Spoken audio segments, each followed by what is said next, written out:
क्या आपने कभी सुना है कि माँ काली कभी किसी को परेशान कर सकती है? आज एक ऐसी ही सच्ची घटना के साथ मैं संजना शर्मा आप सभी का स्वागत करती हूँ। आज की जो कहानी है उत्तर प्रदेश के रहने वाले महेश ओझा, उनकी बहन रानी ओझा की है।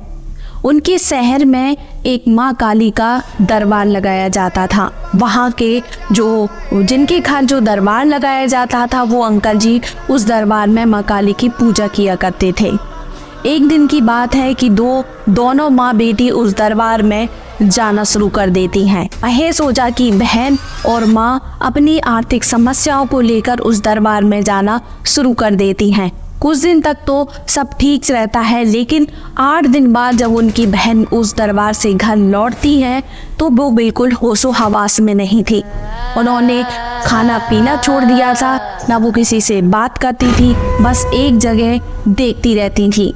उसके बाद महेश ओझा को तो कुछ समझ में नहीं आ रहा था, आखिर कोई कैसे माँ काली के दरबार में जाकर इस तरीके से बीमार पड़ सकता है। तो वो एक तांत्रिक के पास उनको ले जाते हैं, जहाँ से उनको आराम लग जाता है। लेकिन कुछ दिन बाद फिर वो अपने आप को माता बताने लगती हैं कि मैं माँ काली का स्वरूप हूँ, मुझ में माँ काली आती है, मेरी तुम लोग पूजा करो, मुझसे प्रार्थना करो, मेरे आगे सिर झुकाओ, मुझे प्रसाद चढ़ाओ या मुझे भोग लगाओ। इस तरीके की वो बातें करने लगी। लेकिन महेश को तो कुछ समझ में नहीं आ रहा था कि आखिर उसकी बहन रानी को ऐसा क्या हुआ है।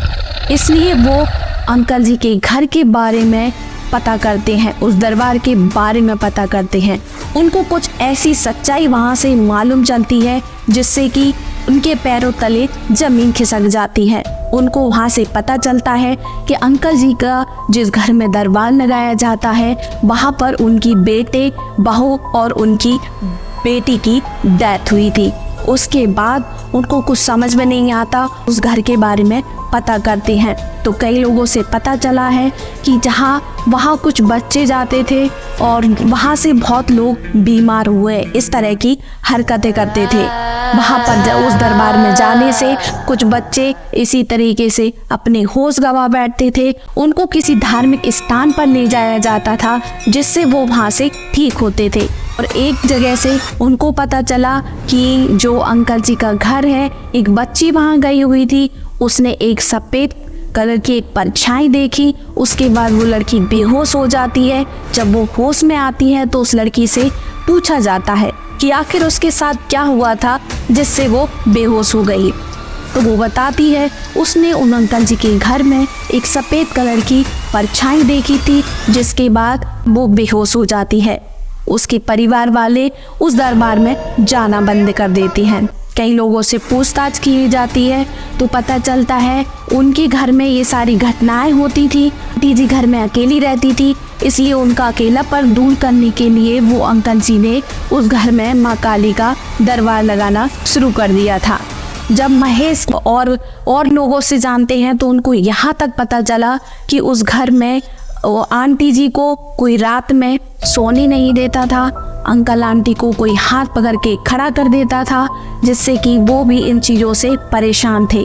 लेकिन वो किसी को ये बताते नहीं थे और बहुत सी कई ऐसी बातें थी जो किसी को पता नहीं थी। फिर वो अपनी बहन को मेहंदीपुर बालाजी लेकर जाते हैं। वहाँ से उनकी बहन पूरी तरीके से ठीक हो जाती है। जब उसके शरीर में वो आत्मा आती है तो वहाँ वो बताती है उनका जो बेटा था वो उसके शरीर पर कब्जा जमाए बैठा था। उसके बाद रानी ओझा ठीक हो जाती हैं और वो अपने घर आ जाती हैं। उसके बाद महेश ओझा जी उस दरबार में जाकर उन अंकल जी के घर जाते हैं, उनसे सारी बातें पूछते हैं तो वो बताते हैं कि वो दोनों हमें भी परेशान करते हैं, लेकिन हमें कुछ समझ में नहीं आता कि हम क्या करें और क्या ना करें। उसके बाद वो दोनों पति पत्नी वहाँ का मकान बेचकर चले जाते हैं। अगर आपके पास भी ऐसी कोई आपकी कहानी है, कोई स्टोरी है तो आप हमें Gmail ID पर मेल कर सकते हैं। आज का वीडियो देखने के लिए आप सभी का बहुत बहुत धन्यवाद।